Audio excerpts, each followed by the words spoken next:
So you're thinking of buying a replacement speedometer cluster and was wondering, will the miles be the same as your original cluster?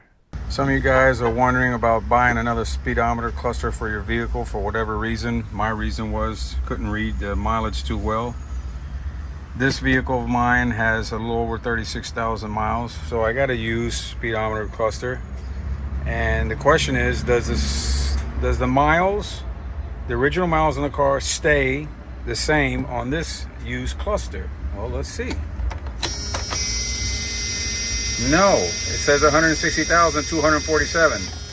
So this cluster has 36,000 miles. I know because I just took it off. And this one has, well, you just saw it, 160. So people think that the mileage stays exactly the same in the computer box, the ECM, but that's not the case. Whatever the speedometer cluster has on the previous vehicle, that's what's going to go on the new vehicle that you put the cluster in. So there you have it, guys.